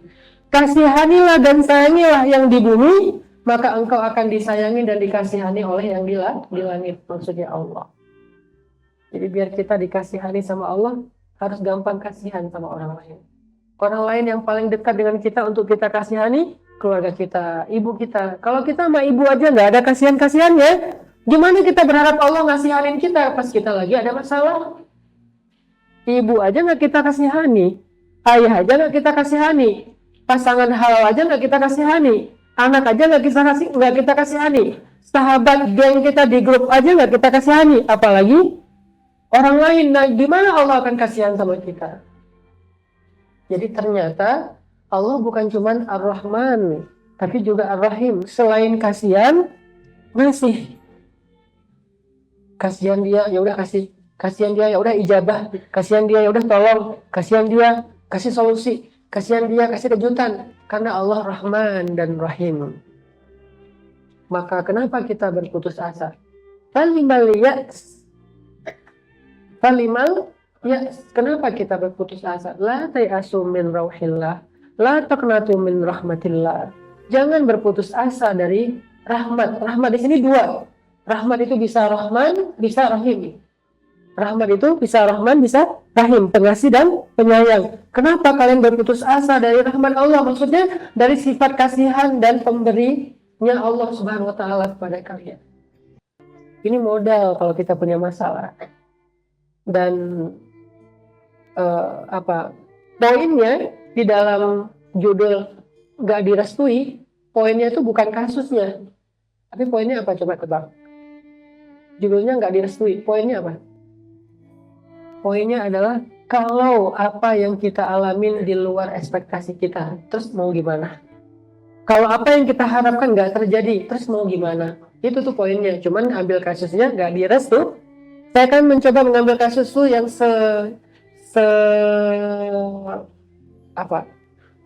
sedekat mungkin dengan realitas anak muda. Tapi judul-judul itu, bahasa-bahasa saya dalam how to say dakwah saya, itu bukan kasusnya yang jadi inti. Tapi filosofi dari kasus itu yang jadi inti. Kayak tadi masalah nggak direstui. Wah, nggak penting banget nih temanya. Padahal bukan lagi ngomongin masalah jodoh doang. Tapi yang mau diomongin gimana kalau apa yang terjadi itu di luar dugaan kita? Apa yang mau kita lakuin? Gimana kalau yang kita harapin nggak terwujud? Gimana kalau doa kita belum diijabah? Gimana kalau yang terjadi itu di sebaliknya yang kita pengenin nggak sesuai ekspektasi? Gimana kalau kita kaget dengan sesuatu yang nggak pernah terduga? Itu inti dari nggak direstui, bukan dalam kasus jodoh doang. Karena emang saya senang ngambil adegan-adegan sebagai judul supaya itu lebih greget aja. Ini buat yang belum paham cara Renataki berdakwah. How to say-nya yang berubah, tapi kontennya sama. How to say-nya kenapa berubah Ustaz? Biar angle-nya lebih dekat dengan realitas anak muda. Pakai analogi-analogi sosial media. Tapi intinya sama aja. Bahkan dengan analogi itu saya berpikir dan saya yakin akan lebih mudah memahami kerumitan dalam teori-teori agama. Disederhanakan, tapi intinya sama. Gimana? Kalau ada sesuatu yang di luar dugaan kita terjadi, nggak nyangka gitu. Dan kita kagetnya itu bukan kaget fisik, kaget hati. Kaget fisik kan paling latah ya. Nyebut kodok, nyebut ayam, nyebut apalah. Kalau yang soalnya, astagfirullah kan gitu kan, latah. Kalau kaget hati, sampai copot jantungnya, sampai kayak nggak berasa, jadi tiba-tiba baal di jantung saya nggak ada rasa. Berarti udah nggak ada rasa apa-apa lagi saking baalnya gitu kan nih. Itu gimana tuh caranya? Nah, kalau kita mengalami yang kayak gitu, coba kita renungkan firman Allah di surat Al-Baqarah ayat 216. Ini nih harus jadi life hacks kita. Karena Al-Quran itu semua ayatnya life hacks. Life hacks itu apa? Word of the day. Mungkin bahasa lebih santainya life hacks. Surat Al-Baqarah Al-Baqarah itu surat keberapa? Keempat. Ayat 216. Yang kita mau jadiin life hacks itu bukan satu ayat, karena kalau satu ayat di awal itu lagi membahas tentang di awal ayat itu lagi ngebahas tentang perang ya, kutiba alaikumul qital, kalian diwajibkan berperang. Bukan itunya yang mau dibahas, tapi kalimat berikutnya, wa asa takrahu syai'an wa huwa khairul lakum wa asa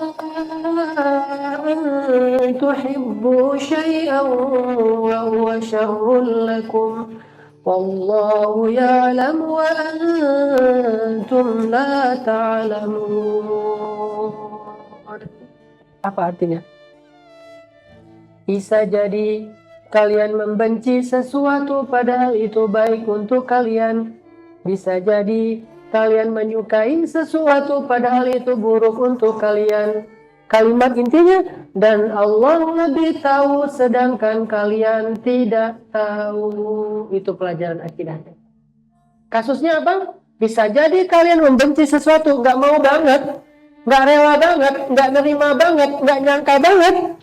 Padahal yang nggak kalian sangka, nggak kalian terima, nggak kalian relain, itulah yang terbaik untuk kalian. Dan bisa jadi kalian pengen banget, ngebet banget, harus itu, pokoknya nggak mau yang lain segala macam. Padahal itu buruk untuk kalian. Itu kasusnya. Pelajaran akidahnya, Allah lebih tahu, kalian tidak tahu. Itu pelajaran akidah. Dan itu udah jadi realitas paling sering kita hadapin dalam hidup kita, teman-teman. Pernah ngerasain kayak gini? Gak suka dengan satu hal, ternyata suatu saat kelak baru sadar, itulah yang membawa kita kepada kebaikan. Pengen banget dengan sesuatu, pas dikasih ternyata justru disesali. Karena Allah lebih tahu dan kita nggak tahu. Pernah nggak kayak gitu? Pernah? Atau pernah dengar cerita orang kayak gitu? Saya dengar dari Ustadz Lukman sendiri. Mungkin teman-teman udah dengar berapa kali dari Ustadz Lukman sebagai legendnya Pontianak. Cerita siapa dulu? Ada bapak-bapak yang anaknya jatuh tangga, ya. Pak siapa? Pak Budiman ya, anaknya jatuh dari tangga, kebentur kepalanya, masuk ICU, terus nggak sadar, begitu sadar akhirnya bisa ngomong. Ternyata selama ini anaknya Allah uji nggak bisa bicara.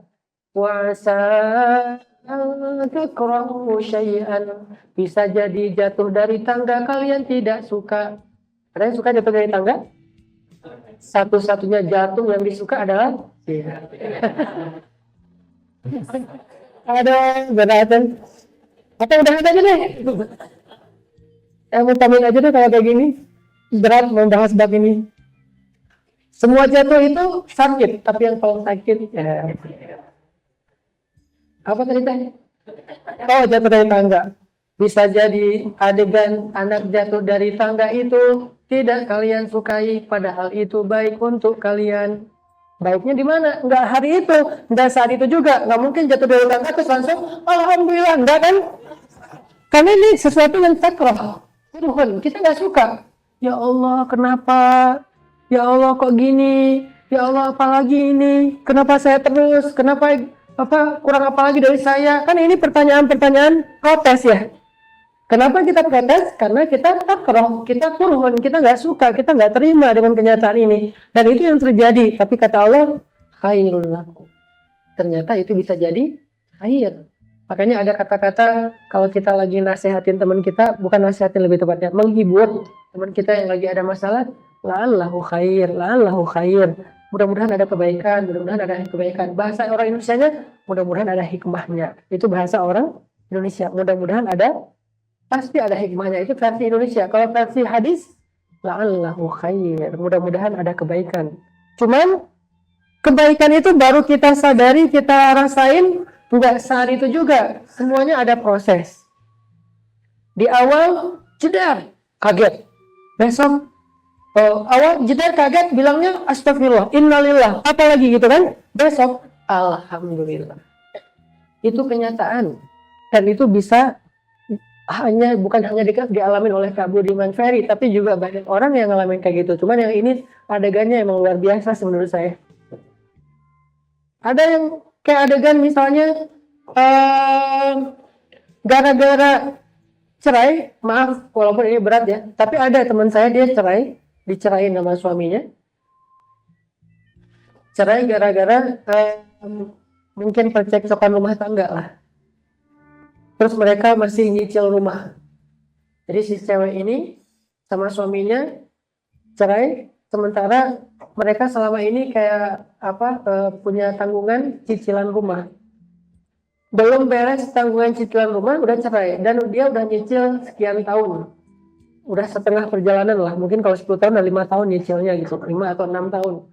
Karena ada masalah rumah tangga, suaminya gugat cerai, akhirnya mereka pisah. Suaminya nggak mau nerusin cerai, nggak usah nerusin cerai, nggak mau nerusin cicilan. Tar dulu, nggak mau nerusin cicilan karena dianggap itu kan atas nama istrinya di awal. Soalnya pas akad di awal masih saling cinta, jadi kasih nama aja atas nama mama aja deh, kan gitu kan ya, karena masih nyaman nih perasaannya. Begitu cerai, enak aja gue nerusin atas nama lo, karena udah ribut nih. Suaminya nggak mau nerusin cerai, istrinya kerjanya nggak cukup untuk nggak mau nerusin cicilan. Bismillahirrahmanirrahim.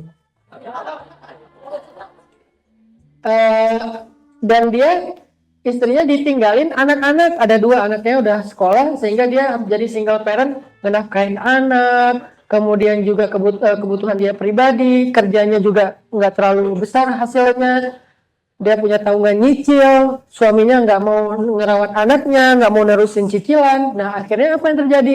Dia terpaksa menjual rumah itu over kredit dengan harga di bawah rata-rata daripada dilelang.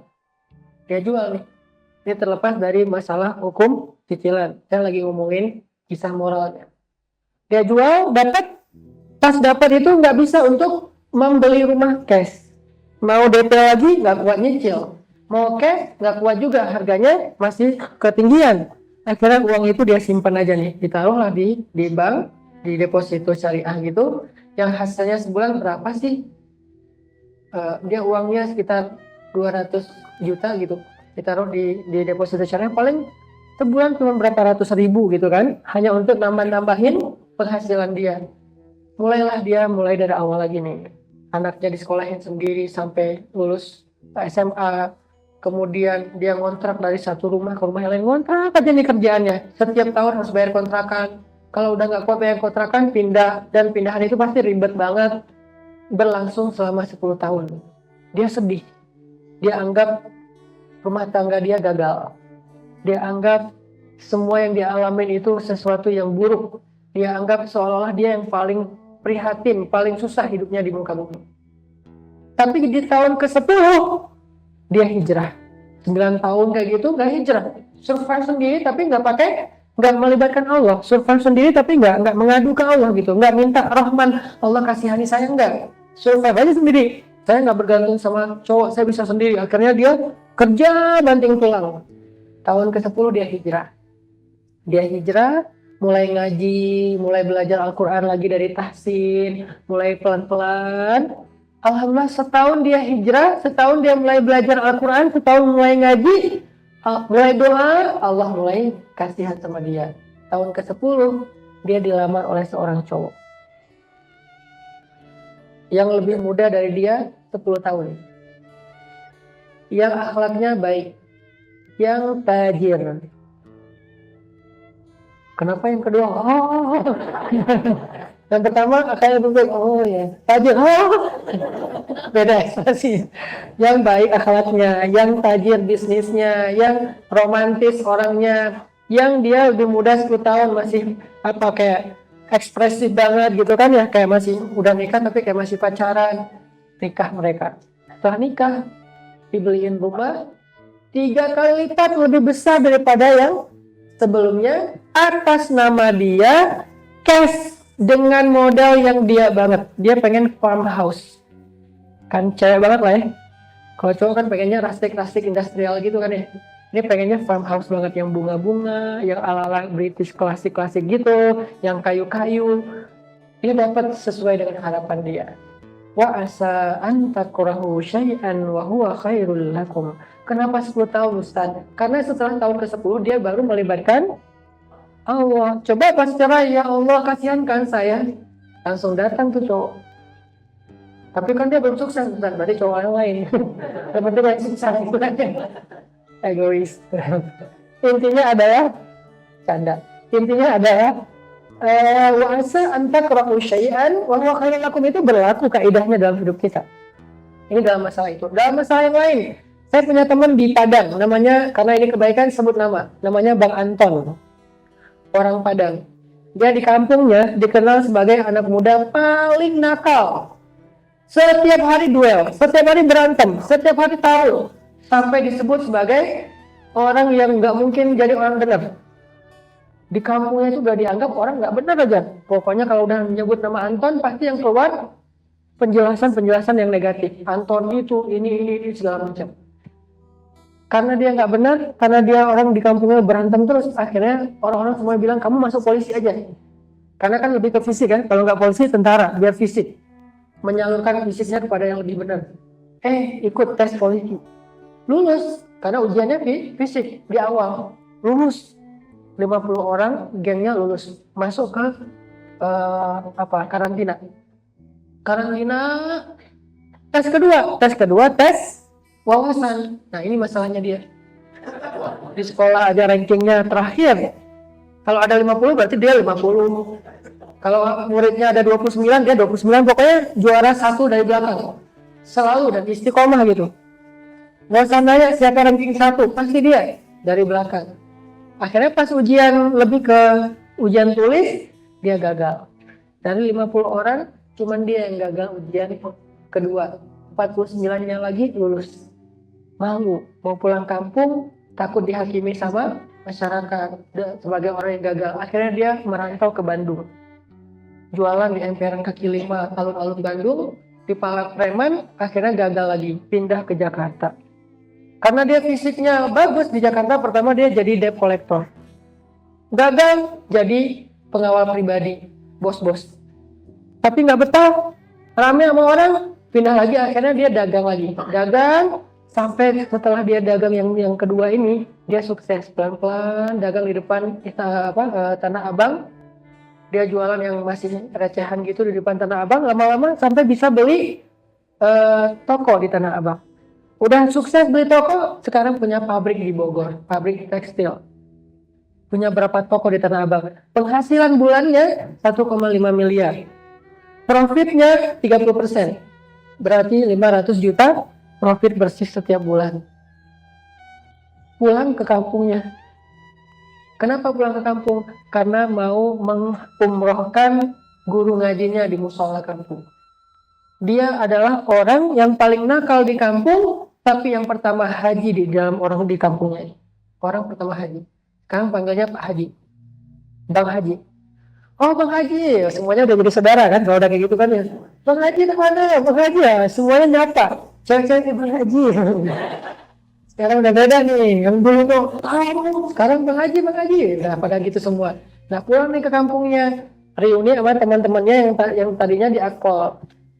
Nah, pas ketemu sama temennya udah jadi Kapolsek. Salah satu temennya udah jadi Kapolsek, reunian, ngobrol kan karena sesama teman nggak manggil Pak Komandan ya, ngobrolnya manggil temen aja gitu. Terus Kapolsek nanya, Ton kamu gimana sekarang? Alhamdulillah aku sekarang di Jakarta. Wah udah sukses ya, udah jadi pengusaha. Ya pelan-pelan kata dia. Udah punya apa? Segala macam ceritain. Kamu hebat ya karirnya udah jadi Kapolsek. Ya terus dia Bang Antonnya nanya, teman-teman kita yang di Akpol bareng dulu kemana? Dia aja Kapolsek ya.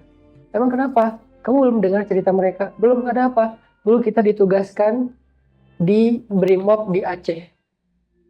Terus kita nginep di asrama Brimob. Tahun 2004 terjadi tsunami dan asrama Brimob itu habis. Sehingga 40-an orang temennya itu meninggal dalam musibah tsunami. Dia baru bilang, Alhamdulillah.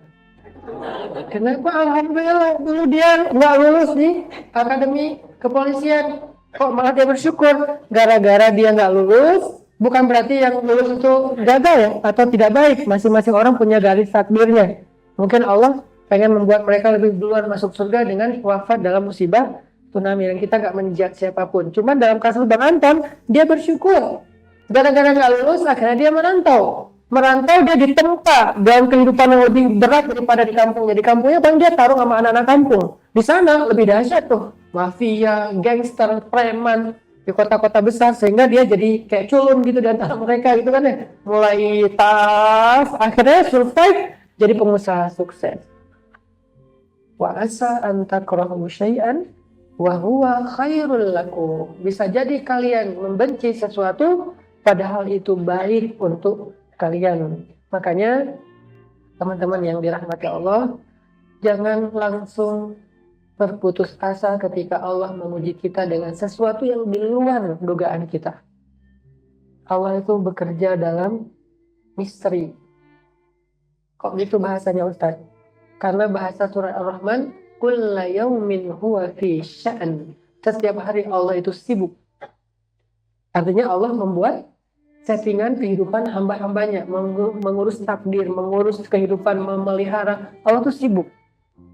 Terus kayak gimana kesibukan Allah? Kesibukan Allah itu wa may yattaqillaha yaj'al lahu makhraja wa yarzuqhu min haitsu la yahtasib wa may yattaqillaha yaj'al lahu min amrihi yusra. Allah itu memberikan rezeki yang tak terduga-duga, memberikan jalan yang tak terduga-duga, memberikan solusi yang tak terduga-duga. Ini namanya misteri. Allah bekerja dalam banyak misteri yang tidak terduga oleh kita. Sehingga kalau misalnya kita langsung berputus asa, kita tuh rugi. Karena kita nggak menunggu sampai Allah tuntas proyeknya. Sampai Allah tuntas kerjaannya. Kalau tuntas, tuh akhirnya pasti khair. Sebagaimana kita sabar dan berprasangka baik kepada Allah. Tapi karena di awal kita langsung putus asa, udah gak bener nih. Ya udah deh, gue mah. Ada kan orang yang ketika dia baru hijrah dikasih musibah.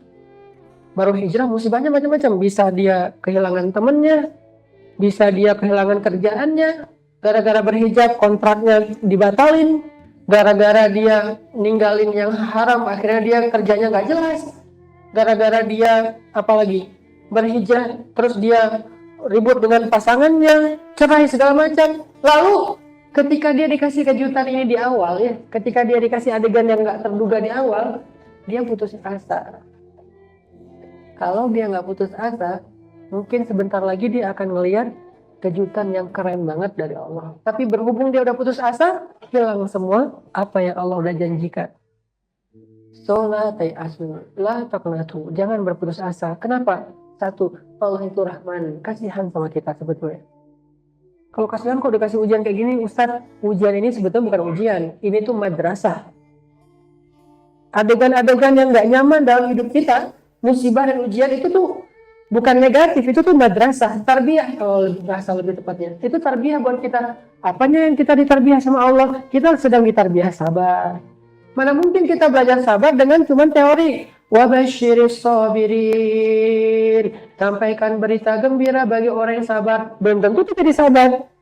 Pelajaran sabar yang paling hakiki, yang paling konkret itu adalah ujian hidup, baik dari manusia ataupun dari peristiwa. Kalau dari manusia kita jalan, ujian sabarnya apa? Ujian sabarnya orang yang di jalan yang nggak tahu lalu lintas, yang mungkin nyalipnya sen kanan tapi belok kiri. Ini kan ujian sabar, dan berarti dia guru sabar. Disitulah kita belajar. Jadi Allah kalau ngasih kita ujian, bisa jadi kita nggak direstuin, bisa jadi kita di PHP-in, bisa jadi kita diharkosin ya. Kalau semua ini kita pernah alamin, berarti Allah sedang mentarbiyah sabar kita, mentarbiyah kepekaan kita biar kita nggak kayak gitu juga ke orang lain, mentarbiyah kedewasaan kita biar kita nggak gampang panik dan lebay, mentarbiyah apalagi kebijaksanaan kita biar kita bisa mengambil hikmah. Tapi setelah proses tarbiyah ini berjalan, nanti Allah akan menutup adegan ini dengan sebuah kejutan yang menggembirakan. Khairul lakum, Ini modal buat kita. Saya yakin semua kita pernah ngalamin atau mungkin sebagian kita sedang ngalamin. Kalau sebagian kita sedang ngalamin ini, coba sesekali dia renungkan ayat tadi, kemudian renungannya ditambah dengan apa yang sudah saya jelasin dari sejam setengah tadi. Oh ya, coba masukkan itu ke dalam jiwa kita, kemudian kita coba jadikan sebagai sebuah belief. Saya percaya ini ada kejutan dari Allah. Ya udah, saya jalanin dulu dengan berbaik sangka. Gak putus asa, berharap. Saya percaya Allah tuh kasihan sama saya. Saya percaya Allah pasti mau ngasih kejutan buat saya. Saya percaya pasti ada jalan keluar. Saya percaya pasti ada kebaikan di balik ini. Coba internalisasi semua itu dalam wawasan yang tadi saya sampaikan ke dalam hati kita. Sambil diam. Di mana diamnya? Sambil zikir di sepertiga malam. Sambil zikir dalam kesendirian. Ketika kita sedang ngalamin masalah kayak gini, kita diam, kita renungkan. Lama-lama, bismillah, saya akan bertahan. Bisa kayak gitu. Tapi kalau belum apa-apa udah panik, apalagi ya Allah. Nah, langsung coreng, gagal gitu ya. Jadi jangan kayak gitu. Apalagi doanya bukan gini lagi, udah gini. Jadi Allah mau buat masalah sama saya. Oke, kita hitung-hitungan sekarang ya Allah. Allah digituin, manusia aja digituin gak ada ruginya, apalagi Allah. Percaya deh. Jangan pernah berpikir bahwa Allah itu iseng sama kita. Jangan pernah berpikir Allah itu nggak empati sama kita. Jangan pernah berpikir Allah itu nggak peduli, nggak care sama kita. Jangan pernah berpikir apa yang udah hilang dari kehidupan kita itu paling berharga dalam dunia. Enggak. Ada yang lebih berharga. Orang kaya, tapi ada yang lebih kaya. Ada yang mahal, ada yang lebih mahal. Kan kayak gitu terus kan. Semuanya relatif kan. Kadang-kadang kita ketemu orang kaya banget. Besok ketemu, oh ternyata dia biasa aja. Ada yang lebih kaya. Ya kan ya? Ada yang cantik banget. Besok ketemu, oh ternyata lebih cantik. Ternyata ini jadi biasa aja. Ada yang baik, ternyata besok lebih baik. Ada yang tajir, ternyata lebih tajir. Ada yang romantis, ternyata ada lebih romantis.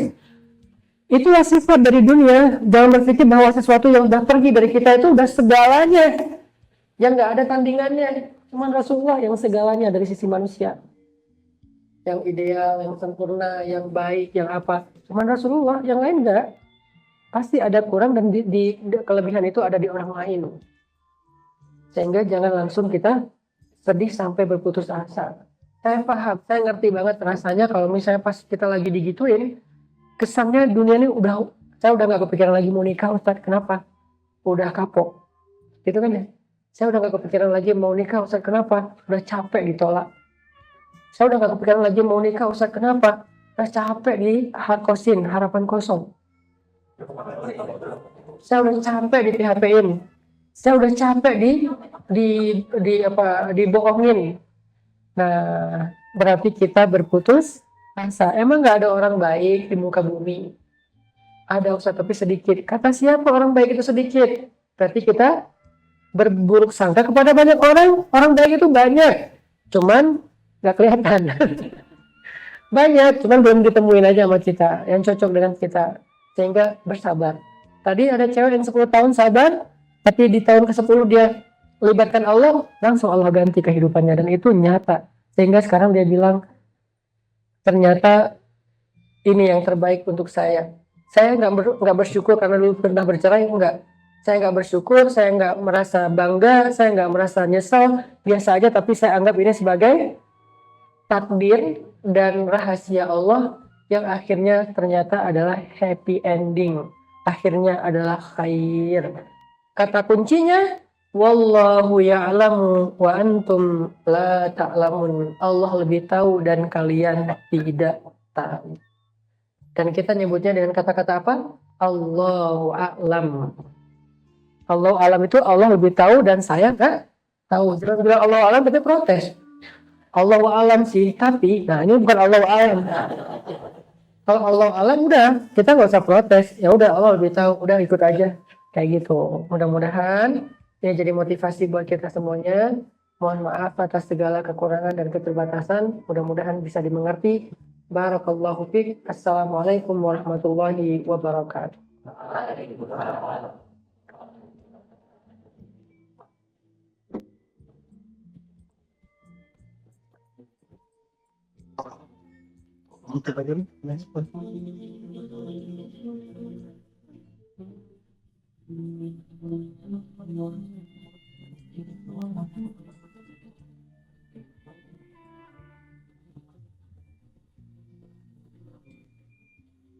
Orang nggak bakalan kecewa kalau bersandar kepada Allah. Itu nggak bakalan. Bahkan kita bisa bilang mustahil. Mustahil seseorang itu kecewa gara-gara berpegang, bersandar, menyerahkan dirinya kepada Allah. Itu mustahil. Bukan seperti itu sunnatullah. Karena siapapun yang berserah diri kepada Allah, maka dia telah berpegang kepada tali yang paling kokoh. وَمَنْ يُسْلِمْ وَجْهَهُ إِلَى اللَّهِ وَمَنْ يُسْلِمْ وَجْهَهُ إِلَى اللَّهِ وَهُوَ مُحْسِنٌ فَقَدِ اسْتَمْسَكَ بِالْعُرْوَةِ الْوُثْقَى وَإِلَى اللَّهِ عَاقِبَةُ الْأُمُورِ.